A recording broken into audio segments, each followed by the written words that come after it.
कुंभ का लाभ लेना चाहिए। उस खंड में तीर्थराज प्रयागराज में वहाँ की मिट्टी में अपने आप को प्रणाम करके और उसके बाद अपने कृत्यों में, अपने सत्यों में, पुरुषार्थ में, परमार्थ में प्रगति करनी चाहिए। जाइए, स्नान कीजिए, ध्यान कीजिए, दान कीजिए और अनुष्ठान कीजिए। ये समय ऐसा है, न जाने कितनी पीढ़ियों को प्रेरित कर रहा है। तो ऐसे में पूरा विश्व हमारे भारत की ओर लखा रहा है, देख रहा है। इतना बड़ा फंक्शन हो रहा है इनके यहाँ, इतना बड़ा उत्सव हो रहा, क्योंकि करोड़ों लोग रोज डुबकी लगा रहे हैं हमारी त्रिवेणी पर। तो ये भारत भाग्य के लिए, सौभाग्य के लिए जाना जाता है। कैलाश जी, इसमें कई विदेशी भी आए हैं कुंभ में, किस तरह से देखते हैं भारत की ओर आकर्षित हो रहे हैं विदेशी? जी, विदेशी देखो भारत के लिए हमेशा से आकर्षित रहे हैं। विदेशियों के लिए तो ये मुक्ति का धाम है हमारा भारत। जब लोग परेशान हो जाते हैं, देखिए लोगों ने दौलत कमा लिए, बड़े बड़े आविष्कार कर लिए, मशीनें बना ली, फोन बना लिए, पता लगा एप्पल बना दिया और नई नई आविष्कार कर दिए। लेकिन जब बुद्धि से वो, उनकी बुद्धि भरमा गई, एकदम पगला गए। जब पगला गए तो सुकून को जो दिखा उनको, आध्यात्म की जो खंड दिखा, वो है भारत। उसमें भारत का कैची धाम दिखा किसी को ऋषिकेश दिखा, किसी को काशी धाम दिखा बनारस, किसी को अपना अयोध्या धाम दिखा, किसी को त्रिवेणी घाट, किसी को उज्जैन महाकालेश्वर।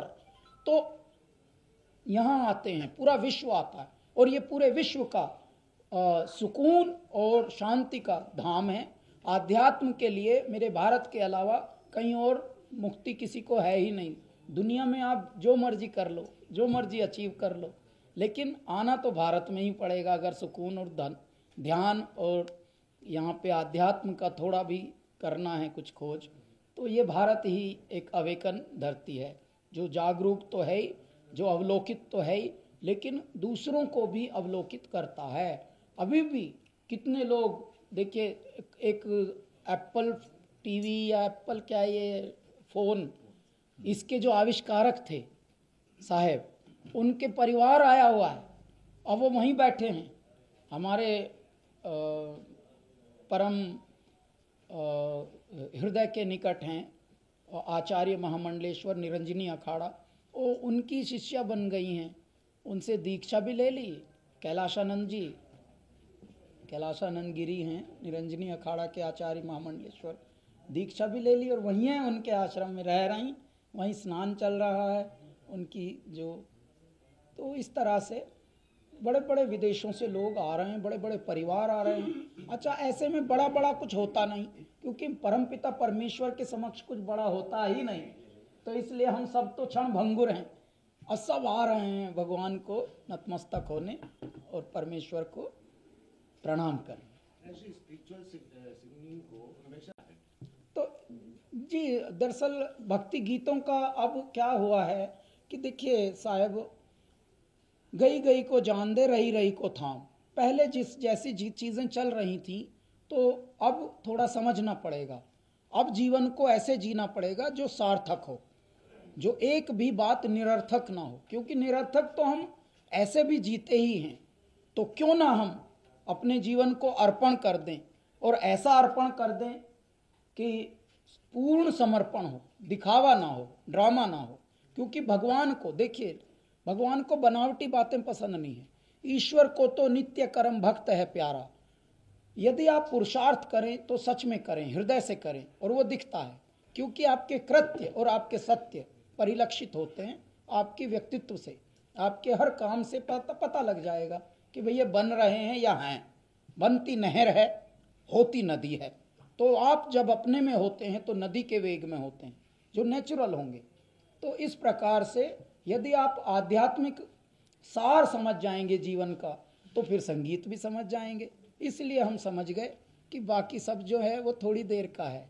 जिन्होंने भी शरीरों के गाने गाए हैं, शरीर की तारीफ की, तेरी आँख है ये, तेरे कान है ये, भाई सब गल गए सब मरघट में गलते हैं, जलाने पड़ते हैं, बाद में दफनाने पड़ते हैं। तो क्यों ना, नहीं, हमारे इस बार कुंभ के 2 गाने आए हैं। तो एक के लिए तो चर्चा यहाँ आप लोग कर ही चुके हैं, जो वो भी बहुत चर्चित हुआ, वो जो सूचना प्रसारण मंत्रालय द्वारा रचित हुआ है, उसको सरकार की तरफ से ऑफिशियल कह सकते हैं दूरदर्शन का, वो है महाकुंभ है, महाकुंभ है, वो भी चर्चित हो रहा। फिर ये भी चर्चित हो रहा जो हम लोग कैलासा रिकॉर्ड से जो निकला, महाकुंभ संगम ये है। चलो गोता खाएं संगम में, करें तीर्थ स्थावर जंगम में। स्थावर मतलब जो स्थित तीर्थ होते हैं वो, और जो जंगम तीर्थ वो होते हैं जो संत महाराज महात्माओं के रूप में होते हैं, वो भी चलते फिरते तीर्थ ही होते हैं। तो इसलिए वो जहाँ से गुजरते हैं लोग उनको छू छू के, उनका आशीर्वाद ले लेकर, उनके चरण छू कर बहुत बहुत तिर जाते हैं। तो स्थावर और जंगम दोनों तीर्थों में चलो तीर्थ कर ले, करें तीर्थ स्थावर जंगम में। हर हर हर नर नारायण हैं, परमात्मा भी अवतरित हैं। ये समय ऐसा होता है महाकुंभ का जब मेरे दाता भी अवतरित होते हैं, रूप बदलकर, सूक्ष्म रूप में अदृश्य होकर। अभी भगवान उतरे हुए हैं, ठीक है, देवता उतरे हुए हैं। हर हर हर नर नारायण हैं, यही आदि अंत परायण है। बस इसके पूर्ण यही है, यही आदि है, यही अंत है, यही पूर्ण है। तो इस समय का सदुपयोग करें। ऐ मेरी मानव जाति, आइए अपने आप को स्नान कीजिए, ध्यान कीजिए, दान कीजिए और अनुष्ठान कीजिए, और अपने जीवन को थोड़ा सा सार्थक, मूल्यवान, पुरुषार्थ से भरा हुआ ऐसा बनाइए कि लगे कि हाँ भैया ये भारतीय जीवन ऐसे ही, सनातन जीवन ऐसे ही था कि भाई अन्यों की सेवा करिए, दूसरों की भलाई करिए, जीवों की सेवा करिए, गौ की सेवा करिए, गौवंश की रक्षा करिए, तत्पश्चात बड़ों की सेवा करिए, माता पिता की सेवा करिए, प्रकृति की सेवा करिए। और यही सीख वहाँ बिन बोले मिल रही है।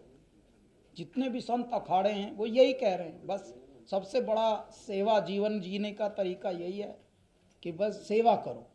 कैलाश भाई, स्पिरिचुअल गीतों का संगीत जी यूँ तो 18 साल का करियर हो गया है आपके सभी के समक्ष, और लगभग 2000 के करीब गाने हो गए हैं, 2000 के करीब कॉन्सर्ट्स हो गए हैं।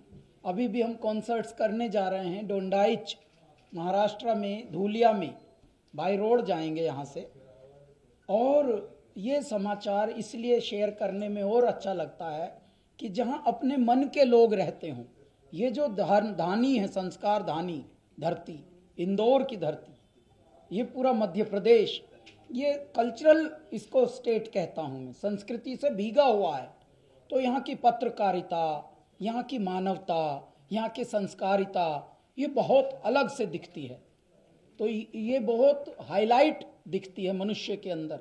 देखिए यहाँ पर कोई तंबाकू खाता हुआ भी हो, मस्ती भी कर रहा हो, और मान लीजिए जोशी जी जैसे कुछ बोल दें कि अरे भाई इधर मत खाना, तो हंसते हुए समझ के वो आगे बढ़ेगा, ये नहीं कि बदतमीजी की तरह पलट के बोले ना।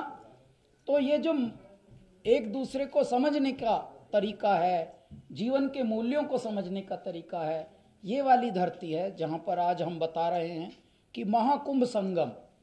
ये एक हमारा नया गाना है जो कि ट्रेंड कर रहा है हर जगह। ट्रेंड का लगा हमारे इंदौर प्रेस क्लब को कि 2 मिनट हमारे लिए भी निकालना, ये गाने पर चर्चा हो जाएगी और आपके साथ थोड़ा वार्ता भी हो जाएगी। तो तब हम यहाँ आए हैं आप लोगों को बताने। ये गाना, देखिए गाना सिर्फ मनोरंजन नहीं होता, संगीत सिर्फ मनोरंजन नहीं होता, संगीत लोगों के हृदय बदलता है, मन बदलता है, संगीत में वो ताकत है। और अब संगीत की एक और विशेषता जो धीरे धीरे लोगों को समझ आ रही है। देखिए साहब, आपने ट्रांसप्लांट करा लिया, कभी किडनी करा लिया, कभी ये करा लिया, लेकिन जो ट्रांसप्लांट के बाद भी आप अचानक जीवन में थोड़ा एक दुख से व्याप्त रहते हैं, अवसाद से आप, क्योंकि एक ट्रॉमा जो होता है, आफ्टर इफेक्ट जिसे हम कहते हैं, वो आपका पीछा नहीं छोड़ता। उसमें भी संगीत काम आता है। संगीत आपको मेडिटेटिव फॉर्म की तरफ लेके जाता है, थोड़ा ध्यानस्थ रखता है, थोड़ा आपको इजी रखता है, स्ट्रेस बस्टर रखता है, थेरेपी रखता है, थेरेपी जिससे आपकी धमनियों में थोड़ा ऊर्जा आती है। तो संगीत में वो प्रभाव है। दूसरे, यदि वो कैलासा का संगीत हो, हम लोगों को ईश्वर की अनुकंपा है हम पर कि लिखना, कंपोज करना, गाना और संगीत निबद्ध करना, वो सब का जब ईश्वर का प्रसाद मिलता है तो उसके बाद प्रभाव वो दिखता है कि जिस प्रकार से अब ये गाना है महाकुंभ संगम, अब आप देखिए साहब, इस पे लाखों लाखों लोग रील बना रहे हैं। तो जब ये सब देखा दृश्य, तभी हमारी टीम ने बताया कि हाँ जी बताना चाहिए इस गाने को। तो इस गाने के बोल पहले बता देता हूँ, उसके बाद में महाकुंभ की विशेषता बताता हूँ कि इस बार का महाकुंभ क्यों विशेष है। चलो गोता खाएं संगम में, कर तीर्थ स्थावर जंगम में, हर हर हर नर नारायण है, यही आदि अंत परायण है, जहां अगम अलौकिक ज्योत जले, चलो कुंभ चलें, चलो कुंभ चलें, चलो कुंभ चलें, चलो कुंभ चलें, चलो कुंभ चलें, चलो कुंभ चलें, चलो कुंभ चलें, चलो कुंभ चलें।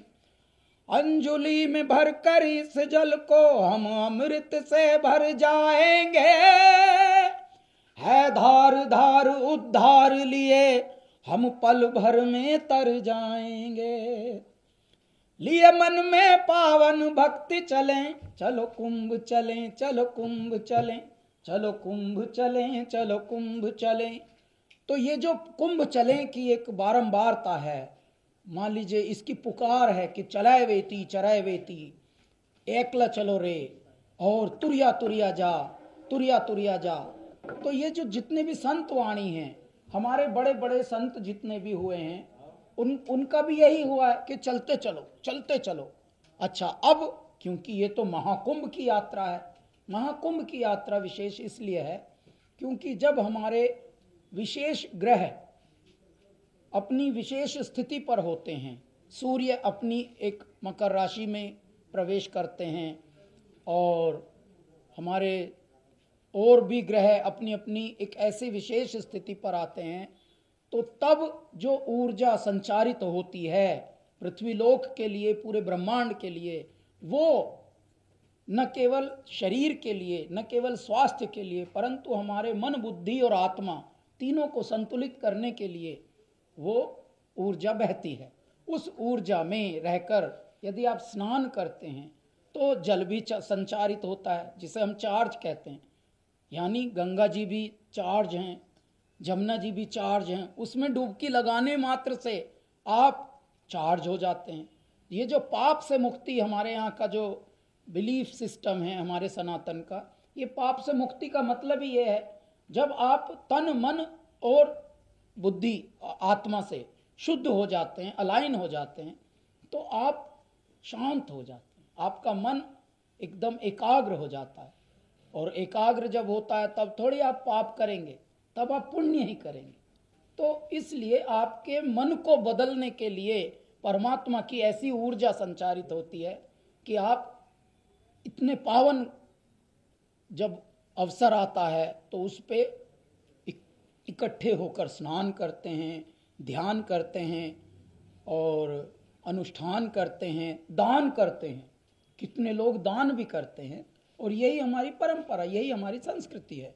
इस बार का कुंभ जो है, इस बार का महाकुंभ, वो विशेष इसलिए है कि 144 साल के बाद ये वाला घड़ी आई है, जिसमें हम सबको ये परमात्मा की अनुकंपा मिली है कि 12 कुंभ के बाद, जो 12 कुंभ आए थे महाकुंभ, उनके बाद पूर्ण महाकुंभ ये आया 144 साल के बाद। अब ये इस वाली जनरेशन के लिए, जो इसको दृष्टा बन के, साक्षी बनकर देख रहे हैं, उनके लिए ये वाला कुंभ फर्स्ट और लास्ट, यानी प्रथम और अंतिम, ये कुंभ होगा।